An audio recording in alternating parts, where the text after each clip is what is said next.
여러분 행복하세요? 주님의 이름으로 축복합니다. 하나님은 여러분을 사랑하십니다. 오늘은 용서와 화해의 7번째로 누구나 먼저 얼른이라는 제목으로 하나님 말씀을 증거하려고 합니다. 예수님께서 30년 동안, 나이 30년 동안 준비를 하시고 공생애를 이제 시작하셨습니다. 첫 시작을 하셨을 때 어떤 것으로 하셨냐면 대중 앞에서 말씀을 증거하는 것이었죠. 무엇이든지 처음에 한다는 것은 참 중요한 의미를 가지고 있습니다. 정말 중요한 코어가 아주 순수하고 정확한 목적을 가지고 있다는 의미겠죠. 예수님의 첫 말씀은 모든 것이 그곳에 다 숨겨져 있을 정도로 아주 정수와 같은 그런 곳이라고 해도 과언이 아닙니다. 오늘 말씀의 시작은 마태복음 5장에서 8장으로 예수님의 첫 사역이 시작됩니다. 우리는 보통 상상수훈, 산상보훈, 산상설교, Sermon on the Mountain이라고 그렇게 부릅니다. 주옥과 같은 말씀이죠. 5장에 심령이 가난한 사람은 복이 있나니 라고 시작하지요. 복이 있는 사람에 대한 교훈입니다. 그 다음으로는 너희는 세상의 소금이다, 빛이다. 소금과 빛의 교훈이지요. 내가 율법이나 예언자들의 말을 폐하러 온 줄로 생각하지 말아라. 너희의 의가 율법 학자들과 바리새파 사람들의 의보다 낫지 않으면 너희는 하늘나라에 들어가지 못할 것이다. 율법에 대한 교훈을 말씀하십니다. 다음은 오늘 본문 말씀, 저희가 함께 읽었던 말씀, 분노와 화에 대한 말씀입니다. 그 다음에는 음욕과 간음, 그 다음에는 이혼과 간음, 그리고 맹세에 대한 교훈, 보복하지 말라, 그리고 원수를 사랑하라 라는 말씀으로 5장을 채우고 있습니다. 지난주일 말씀을 기억하십니까? 지난주일 말씀의 제목은 용서 그 먼 길 끝에 당신이 있습니까? 라는 것이었습니다. 여러분의 신앙과 인생의 여정 안에서 용서라는 그 먼 길 끝에 여러분이 서 계십니까? 또 이런 제목도 말씀드렸죠. 살고 싶은가? 그럼 용서하라 라고 말씀드렸습니다. 타인을 용서하지 않으면 하나님의 용서도 무효가 될 것이다 라고 말씀드렸지요. 하나님의 용서는 가변적입니다. 왜요? 10,000달란트 빚을 탕감받았던 사람이 결국에는 100달란트 빚진 사람을 용서하지 않으므로 그의 탕감받은 모든 것은 무효가 된 것처럼 말이죠. 그런 의미에서 우리는 매일 용서의 길, 그 먼 길 끝에 우리는 서 있어야만 합니다. 왜요? 하나님의 용서가 무효가 되지 않기 위해서는요. 하나님의 비유가 정말 옳다는 말입니다. 장시야 시인은 용서라는 시를 통해서 예수님의 마음을 잘 묘사하고 있습니다. 제목은 용서입니다. 용서. 나 세상을 용서하던 날 내 눈 가득 눈물이었다. 그랬다. 용서라는 것은 남이 나를 용서함이 아니라 내가 먼저 용서하는 것이었다. 진정 사랑함은 진정 용서하는 것. 그랬다. 33살 이스라엘 청년 예수도 목수의 아들로 간직할 수 없는 세상의 무시와 비방과 조롱 속에서도 오직 용서하였다. 세상의 모든 영혼들을 용서하였다. 눈물로 용서하였고 보혈로 용서하였다. 지금 우리의 가슴에는 예수가 흐느낀다. 용서하라, 용서하라, 용서하라. 내가 너희를 용서했는데 왜 용서하지 못하느냐? 주님의 흐느낌에 나는 울었다. 그리고 용서하였다. 진정 사랑함은 진정 용서하는 것. 사랑과 용서가 하나임을 알지 못했던 날들이 부끄러웠다. 나 세상을 용서하던 날 내 눈 가득 눈물이었다. 2000년 전 어느 골짜기에서 피 흘리던 예수의 피가 내 눈물이 되었다. 예수는 사랑이었고 진정 사랑함은 진정 용서하는 것이었다. 용서라는 것은 남이 나를 용서함이 아니라 내가 먼저 용서하는 것이었다. 예수는 사랑이었고 진정 사랑함은 진정 용서하는 것이었다. 기독교 신앙 안에서 사랑과 용서의 관계를 잘 묘사하고 있는 시라고 생각합니다. 우리 다 함께 마태복음 5장 21절에서 22절 말씀을 한 목소리로 읽도록 하겠습니다. 옛 사람들에게 말하기를 살인하지 말아라. 누구든지 살인하는 사람은 재판을 받아야 할 것이다 한 것을 너희가 들었다. 그러나 나는 너희에게 말한다. 자기 형제나 자매에게 성내는 사람은 누구나 심판을 받는다. 자기 형제나 자매에게 얼간이라고 말하는 사람은 누구나 공회에 불려갈 것이요. 또 바보라고 말하는 사람은 지옥 불 속에 던져질 것이다. 아멘. 여러분에게 말씀을 어떤 의미로 다가오십니까? 용서와 화해를 하기 위해서 우리는 어떤 생각으로 훈련을 해야 할까요? 우리 다 한 목소리로 읽도록 하겠습니다. 누구나 나도 예외가 아니다. 겸허해지라. 내로남불은 하나님께 통하지 않는다. 여러분, 누구나 나도 예외가 아니지요. 겸허해져야 합니다. 내로남불이라는 것은 하나님 앞에 통하지 않기 때문입니다. 예수님 당시 바리새인이 거의 완벽할 정도로 율법을 지키고 하나님을 믿고 살았던 시대였습니다. 예수님께서 그들을 향하여 아주 악한 독한 말을 하지요. 독사의 자식들아, 회칠한 무덤과 같다고 이야기합니다. 예수님은 자신을 죽일 것을 아시면서도 그들에게 경고와 같은 욕과 같은 그것을 날리신 거예요.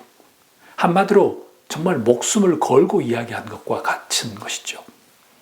바리새인들의 문제는 무엇이었죠? 다름이 아니라 특권의식이었습니다. 자신들만 구원받는다는 것, 자신들은 다른 사람들과 구별된다는 신념이었죠. 이런 신념이 과하게 되자 아집이 되고 특권을 누리면서 다른 사람들을 차별하고 무시를 합니다. 이방인들에게는 구원이 없다는 등 유대인 안에서도 힘들고 연약하고 돈이 없는 사람들을 죄인이라고 무시했습니다. 그리고 그들을 구석으로 몰아붙이고 차별하고 무시한 것이지요. 심지어는 그들에게 구원이 없다고까지 단정지었습니다.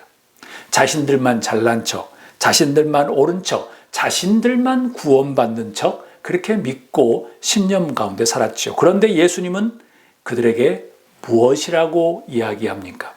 주목하세요. 예수님은 누구나 심판을 받고 누구나 공회에 불러갈 것이고 누구나 지옥에 던져질 것이라고 예수님은 말씀하십니다. 바리새인들은 이 누구나라는 것을 망각한 거예요. 대신에 그들은 우리는 특별히 선택받았다고 생각한 것이죠. 특권의식, 선택의식, 선민의식 이런 확신들이 너무나도 강하보니 누구나 누구든지 공회에 불려가고 누구든지 지옥에 갈 수 있고 누구든지 심판을 받을 수 있다는 것, 형제와 자매를 어떤 악한 생각을 가지고 미워하고 그들을 욕하는 사람은 누구든지 그럴 가능성이 있다는 것을 망각한 거예요. 그래서 그들은 너무 확신이 강해서 누구나 누구든지가 아니라 오직 우리에게만 구원이 있고 오직 나에게만 선택받고 구원을 받을 수 있다. 나만 구원을 받을 수 있다는 생각으로 가득 차게 된 것입니다. 저에게 궁금증이 생기기 시작했습니다. 궁금증은 이겁니다. 바리새인들의 머릿속에서는 과연 용서와 화해라는 단어가 존재했을까라는 것이에요. 여러분은 어떻게 생각하십니까? 저는 현 시대 기독교인들에게 동일한 질문을 하고 싶습니다. 21세기 크리스천들아, 그대들 머릿속에 과연 용서와 화해라는 단어들이 존재한가?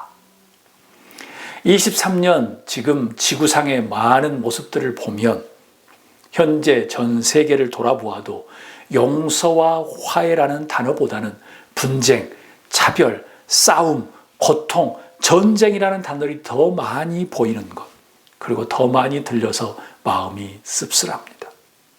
그 중에 용서와 화해를 하는 사람도 있지만 대다수의 문화와 나라들은 분쟁과 차별과 싸움과 고통과 무시 속에 살아가는 것 같습니다. 누구나 나도 예외가 아니다. 이 문장을 생각하면서 정호성 시인의 제목 윤동주 시집이 든 가방을 들고 라는 시를 함께 나누고자 합니다. 제목 윤동주 시집이 든 가방을 들고. 나는 왜 아침 출근길에 구두에 질펀하게 오줌을 싸놓은 강아지도 한 마리 용서하지 못하는가?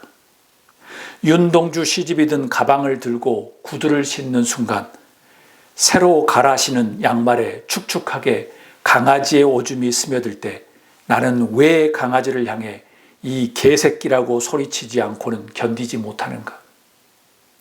개나 사람이나 풀잎이나 생명의 무게는 다 똑같은 것이라고 산에 개를 데려왔다고 시비를 거는 사내와 멱살잡이까지 했던 내가 왜 강아지를 향해 구두를 내던지지 않고는 견디지 못하는가?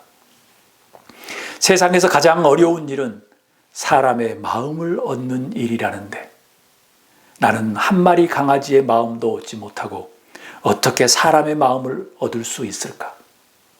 진실로 사랑하기를 원한다면 용서하는 법을 배워야 한다고 윤동주 시인은 늘 내게 말씀하시는데 나는 밥만 많이 먹고 강아지도 용서하지 못하면서 어떻게 인생의 순례자가 될 수 있을까? 강아지는 이미 의자 밑으로 들어가 보이지 않는다. 오늘도 강아지가 먼저 나를 용서할까 봐 두려워라. 시인은 바리새인들처럼 우리에게만 나에게만이라는 특권의식이 아니라 누구나라는 생각이 있었나 봅니다. 그래서 그는 이렇게 표현해요. 진실로 사랑하기를 원한다면 용서하는 법을 배워야 한다고. 오늘도 강아지가 먼저 나를 용서할까 봐 두려워라 라고 표현하는 것을 보면 알 수 있습니다. 사랑하는 여러분, 용서하는 법을 배우고 훈련해야 합니다. 왜요? 누구나 심판을 받을 수 있고 누구나 지옥에 떨어질 수 있다고 예수님께서 산상수훈안에 말씀하셨기 때문에 그렇습니다. 누구나 나도 예외가 아니다. 내로남불은 하나님께 통하지 않는다. 용서와 화해가 없다면 더 이상 안전지대가 없다고 보아야 하는 게 옳습니다.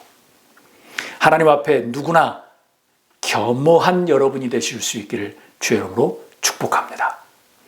우리 다 함께 23절에서 24절 말씀을 읽도록 하겠습니다.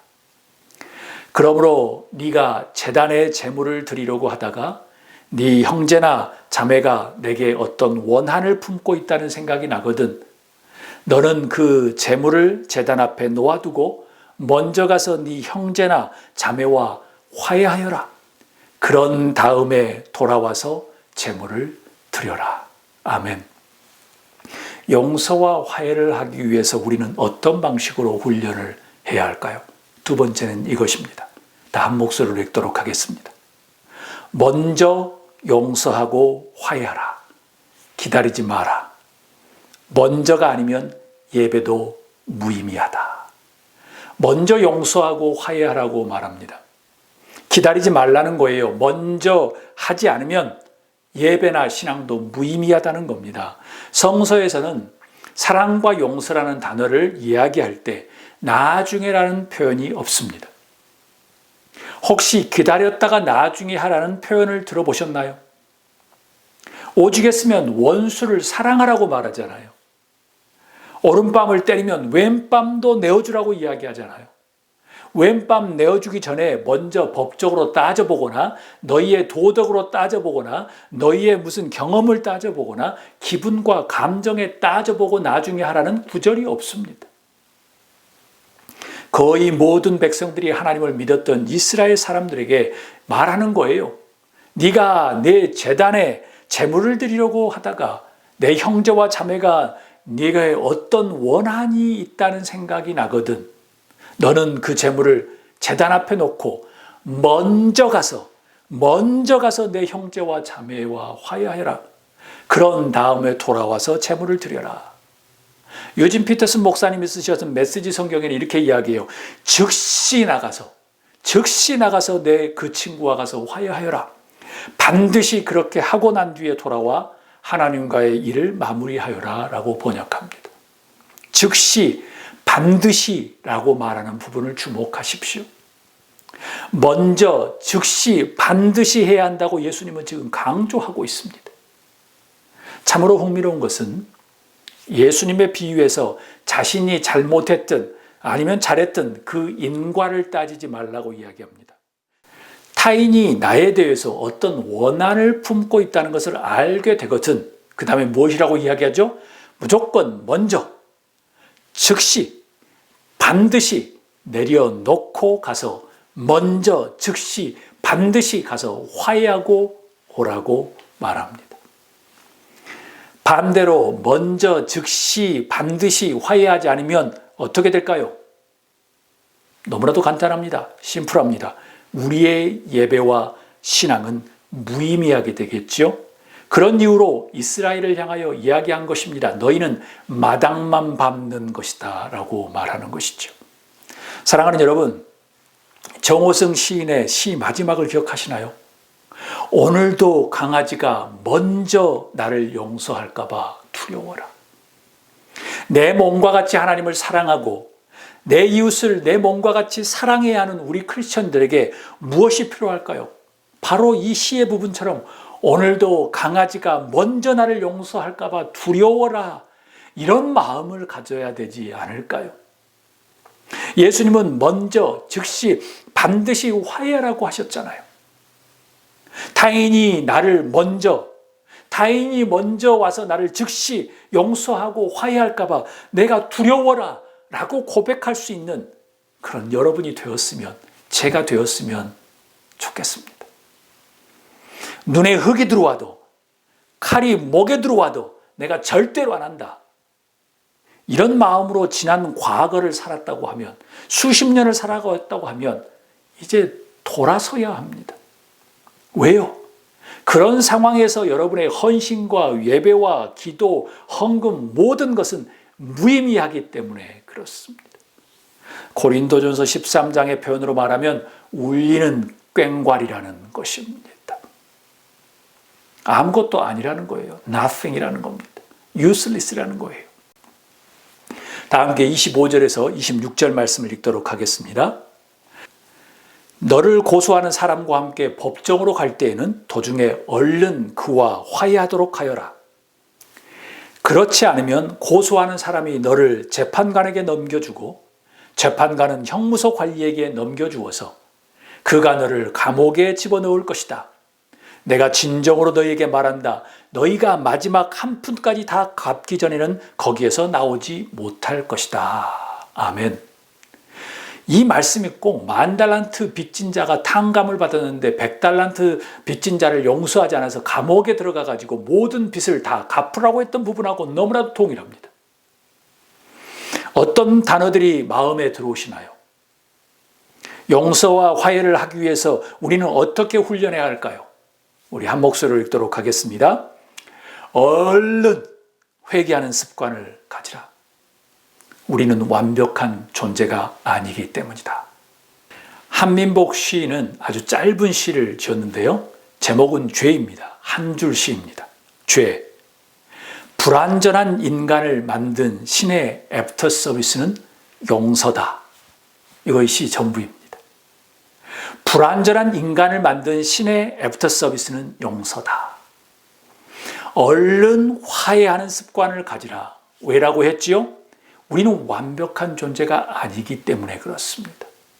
만약 우리가 완벽한 존재라면 우리는 사랑만 하며 살겠지요. 그런데 현실은 그리 녹록지 않습니다. 분노와 화와 우울과 무기력과 싸움과 전쟁과 차별과 무시가 일어나는 그런 삶 속에서 우리는 살고 있는 현실입니다. 거기서 벗어날 수 없습니다.